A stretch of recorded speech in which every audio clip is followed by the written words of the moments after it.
За последнюю неделю биткоин восстановился более чем на 10% и пробил уровень 60 тысяч долларов. А все потому, что буквально через 4 дня нас ждет поистине историческое событие, которое мы ждали более 2 лет. И да, друзья, этим событием является снижение процентной ставки ФРС. Низкая процентная ставка выступает главным катализатором роста для фондового рынка и криптовалюты, за счет чего 18 сентября может стать отправной точкой для биткоина перед пробоем новых максимальных уровней. И об этом говорю вам не только я на протяжении последних 6 месяцев в наших роликах, но и многие аналитики, как, например, эксперты известного финансового брокера Бернстейн, которые утверждают, что снижение ставки станет ключевым событием для всех рискованных активов. Тем не менее, сейчас дальнейший рост биткоина по-прежнему остается под вопросом, ведь по факту все и так знают, что ставку понизят на 0,25%, что по некоторым прогнозам превратится в продажу новостей и цена снова упадет. Также есть опасения, что решение ФРС просто не оправдает ожиданий инвесторов, и мы столкнемся с новой волной продаж, прежде чем начнется активный рост. Конечно, можно подумать, что рынки гарантированно вырастут, если ставку понизят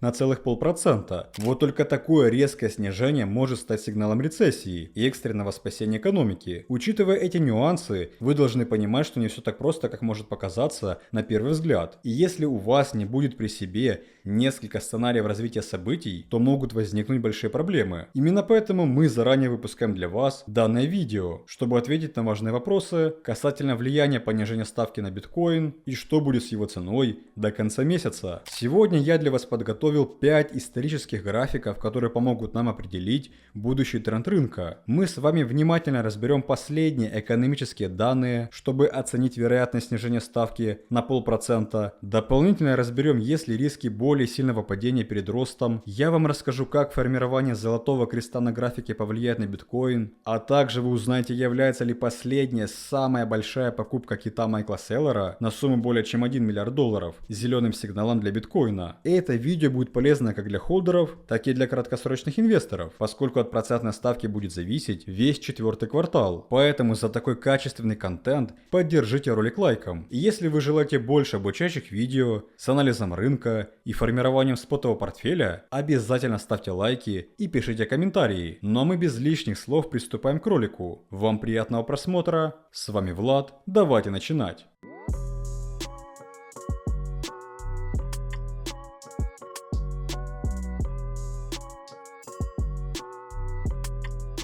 Итак, дорогие друзья, вы наверняка заметили, что на этой неделе биткоин медленно, но уверенно восстанавливается после тестирования локального дна на уровне 52,5 тысячи долларов. А произошло это в первую очередь из-за данных по инфляции, которые, как я вам и говорил в последнем ролике, упали до самого низкого уровня за последние 3 года. Актуальные данные по ИПЦ еще до роста биткоина раньше всех опубликовали редакторы нашего телеграм-канала. И мы заранее сообщили вам, что падение инфляции является положительным долгосрочным катализатором для роста биткоина.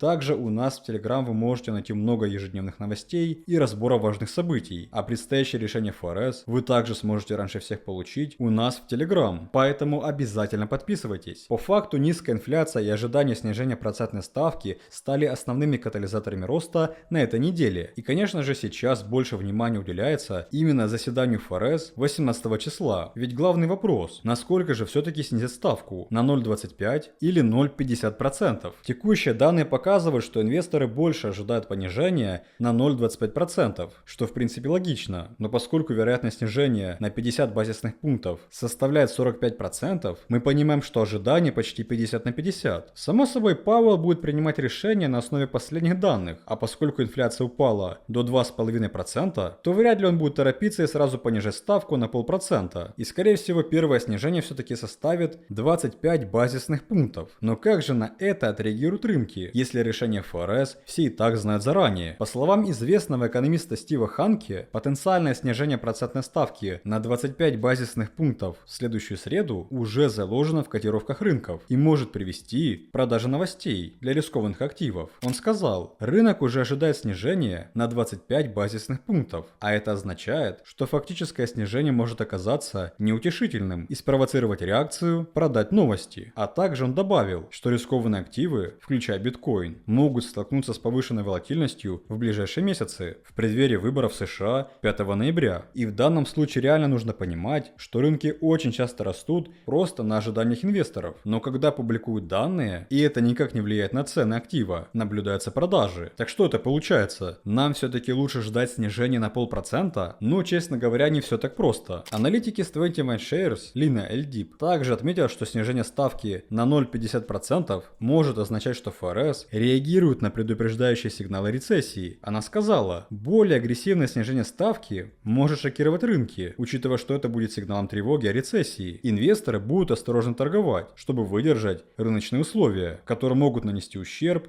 рискованным активам в краткосрочной перспективе. То есть видите, как все настолько тонко, что даже, казалось бы, положительные данные могут выступать негативными сигналами, повышающими вероятность усиления рецессии. Но в то же время бывший президент ФРБ Нью-Йорка Билл Дадли заявил, что есть веские основания для снижения процентной ставки на 50 базисных пунктов. Я думаю, что есть веские основания для снижения на 50 базисных пунктов, вне зависимости от того, собираются они это сделать или нет, сказал он на ежегодном форуме в Сингапуре. Также он заявил, что процентные ставки в настоящее время на 1,5-2% выше так называемой нейтральной ставки для экономики США, где денежно-кредитная политика не является ни ограничительной, ни адаптивной. Но сейчас биткоин положительно реагирует, даже если ставку снизят на 0,25%. Ведь, как я вам говорил в наших роликах на протяжении последних 6 месяцев, процентная ставка снижает индекс доллара и увеличивает приток капитала в рискованные активы. Поэтому предстоящее решение ФРС я безусловно рассматриваю как главный триггер для роста в конце сентября. Для того, чтобы у вас не было сомнений, что экономические новости влияют на биткоин, я вам покажу вот такой график, на котором мы наглядно видим реакцию биткоина на последние отчеты по ИПЦ. В последние месяцы перед каждой публикацией ИПЦ его цена росла, и отчет на этой неделе, который показал падение инфляции до 2,5%, оказал наиболее положительное влияние на биткоин. Также давайте посмотрим, что происходило с биткоином после каждого выступления Джерома Пауэлла. В данном случае движение было волатильное, поскольку его комментарии касательно политики ФРС не всегда были положительными, за счет чего биткоин реагировал не только ростом, но и падением. Таким образом, когда мы предварительно знаем, что в тот или иной день на рынке будет наблюдаться волатильность, это самое подходящее время для заработка на движении цен. И кстати, аналитики нашей подписки Coin22 Pro уже начинают подготавливать для всех участников сделки, чтобы не упустить возможность зафиксировать хороший профит до и после заседания ФРС. Ведь только на этой неделе мы уже заработали от 80% на росте лайткоина, от 70% на пампе тон, от 75% на восстановлении Aptos, а также на многих других сделках. Ведь трейдинг позволяет зарабатывать даже на падении, что является хорошим вариантом, если вы ждете, пока ваш портфель в просадке. Огромным преимуществом подписки Pro является пошаговое обучение для новичков, которое позволит полностью изучить торговую стратегию на практике со специалистами и нашей поддержкой 24/7. Но если ваш спотовый портфель сейчас в минусе, мы поможем вам его сбалансировать и оптимизировать, чтобы выйти в плюс. Подписка Pro успешно работает уже более 2 лет, и мы прошли через огромное количество экономических отчетов и четко понимаем, как те или иные данные влияют на рынок. Это позволяет заранее открывать сделки и всегда быть готовым перед активным движением рынка. Поэтому если вы желаете вместе с нами заработать на следующей неделе, переходите и напишите нам по ссылке в описании.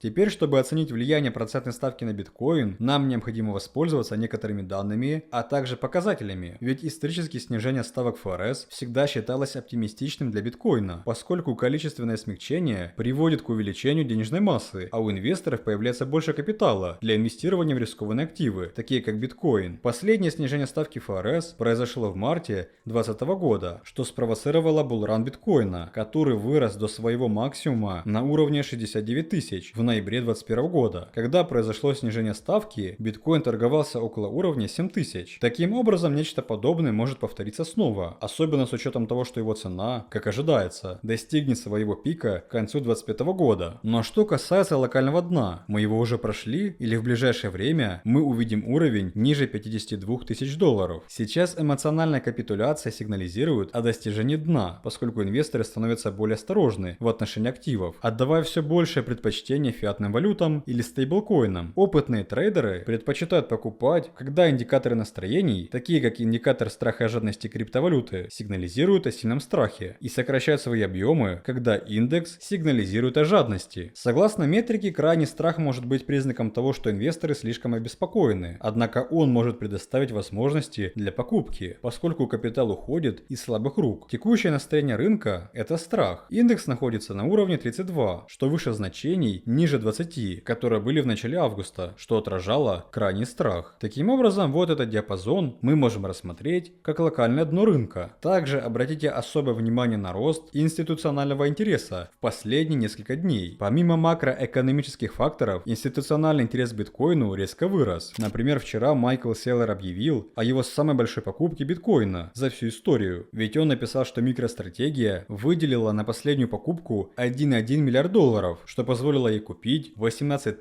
300 биткоинов по средней цене 60 400 долларов. В данном случае нужно понимать, что такую большую покупку он сделал именно в преддверии снижения процентной ставки, что, конечно же, увеличивает общий позитивный настрой. Аналогичным образом Marathon Digital Holding, известная компания по майнингу биткоина, добавила более 5000 монет в свои активы за последний месяц. Таким образом, его общая сумма составляет 26 200 биткоинов, что оценивается примерно в 1,5 миллиарда долларов. Более того, на крипторынке наблюдается восстановление притоков спотовый биткоин ETF. Биткоин ETF зафиксировали приток в размере 140 миллионов долларов на этой неделе, после рекордного оттока, который был на прошлой. То есть, как вы можете заметить, большие инвесторы готовы сейчас платить за риск, поскольку процентная ставка приводит к снижению индекса доллара, что делает рискованные активы более привлекательными. Также показатели биткоина на блокчейне демонстрируют некоторые признаки восстановления. Показатели баланса биржевого потока и предложения на биржах от компании Sentiment прогнозируют оптимистичные перспективы. Индекс баланса Exchange Flow показывает чистое движение токенов в кошельки биржи и из них. Положительное значение указывает на то, что больше биткоинов поступило, чем вышло, что говорит о давлении на продажу со стороны инвесторов. И наоборот, отрицательное значение указывает на то, что больше биткоинов покинуло биржу, чем поступило, что говорит о меньшем давлении на продажу. Баланс обмена биткоина упал до 25 тысяч во вторник, с минус 8 тысяч в понедельник. Это дальнейшее падение в отрицательный диапазон указывает на рост активности покупателей среди инвесторов. Кроме того, индекс предложений на биржах снизился с 1,89 миллионов биткоинов во вторник до 1,86 миллионов в четверг. Это падение предложения на 1,5% показывает, что холдеры отправляют больше биткоина с бирж на холодные кошельки, что укрепляет оптимистичные перспективы биткоина. Дополнительно у меня для вас есть интересная метрика, которая связана с майнерами. Аналитики Sentiment недавно заявили, что восстановление запаса биткоина в кошельках майнеров можно считать признаком бычьего тренда. Кошельки для майнинга биткоина отметили резкое снижение запасов в течение первой половины этого года, как показано на графике. Сейчас эти кошельки содержат 2,1 миллиона биткоина, что на 4% меньше пика в апреле. Аналитики утверждают, что как только запасы, которые находятся в кошельке для майнинга, увеличатся, то это будет считаться признаком приближающегося бычьего тренда. Этот феномен можно лучше объяснить, если учесть, что майнеры биткоина обычно продают свои активы, чтобы покрыть расходы на операции. Давление продаж со стороны майнеров увеличивает фиксацию прибыли трейдерами и, как правило, отрицательно влияет на цены активов. Если майнеры сократят объемы продаж или переводов на бирже и сохранят свои биткоины, то это может ослабить давление со стороны продавцов и стать сигналом на дальнейший рост. Поэтому аналитики считают увеличение предложения майнинговых кошельков признаком приближающегося булрана в четвертом квартале. Также мы можем заметить, как биткоин сформировал золотой крест. В прошлых циклах биткоин переживал массовый рост цены, когда на его графике появлялся вот такой бычий сигнал. Это указывает на то, что скачок цены может быть неизбежен, особенно с учетом снижения ставок и его рекордных показателей за четвертый квартал. При этом мы видим, что биткоин вернулся выше важной линии 200 EMA, что поддерживает его восстановление. В более широких рамках нам также следует учитывать цикл халвинга, который обычно является началом бычьего рынка. Биткоин переживает заметные скачки цен и достигает пика через 16-18 месяцев после халвинга. Анализ криптоаналитика Rect Capital показал, что биткоин достиг пика через 518 дней после халвинга в 2016 году и через 546 дней после халвинга в 2020. Если бы история повторилась, то цена биткоина может достичь своего пика в этом цикле в сентябре или в октябре 2025 года. Ну а если уже говорить о более краткосрочном движении в рамках рамках до конца месяца, то риски повторного отката по-прежнему есть, даже несмотря на вышеперечисленные долгосрочные катализаторы. Индикатор Super Trend все еще показывает медвежий сигнал красным цветом. Это говорит о том, что биткоин все еще находится в нисходящей фазе, при этом формируются более низкие максимумы и более низкие минимумы. Ключевой уровень поддержки находится около 52,5 тысяч, а сопротивление на уровне 68 тысяч. Также, я думаю, вы 100% обращали внимание на вот этот нисходящий торговый канал. Поскольку сейчас цена набирает импульс, вот этот диапазон может оказать сильное сопротивление, и следовательно мы увидим разворот после публикации новой ставки ФРС. Далее в рамках сентября я ожидаю повторного снижения к линии поддержки этого канала и накопления повторной ликвидности около диапазона 52 тысячи. Следовательно, из-за этого возникает вопрос, а где же лучше всего купить биткоин? Друзья, по своему опыту могу сказать, что очень редко удается установить один минимальный уровень и закупиться на нем на все деньги. Это почти невозможно. В данной ситуации самым оптимальным вариантом будет разделить сумму покупки на разные уровни, а именно на вот эту поддержку, на вот эту и, конечно же, на локальный минимум 52 тысячи. Поскольку в долгосрочной перспективе и в рамках четвертого квартала мы ожидаем увидеть повторение исторического тренда, имеется в виду рост, нам по факту можно покупать на любых уровнях вот этого большого диапазона. Ведь как только мы выйдем из этого торгового канала, то мы перейдем в новую бычью фазу, которая сейчас ожидается на четвертый квартал. Поэтому, следуя моим рекомендациям еще из последних 3 роликов, то вы должны понимать, что любое снижение цены – это дополнительная возможность покупки. Мы через это проходили уже в прошлом году и пройдем и в этом. Так что готовимся к предстоящему заседанию ФРС на следующей неделе, ведь это главное событие месяца. Напоминаю вам, что публикация новой ставки будет у нас в телеграм-канале, где прямо сейчас мы делимся важными новостями. Поэтому обязательно подписывайтесь, пишите комментарии, ставьте лайки, а также жмите колокольчик. Мы продолжаем следить за рынком, и если появится что-то интересное, то вы об этом узнаете первыми. Вам спасибо за просмотр, всем желаю удачи, до скорых встреч!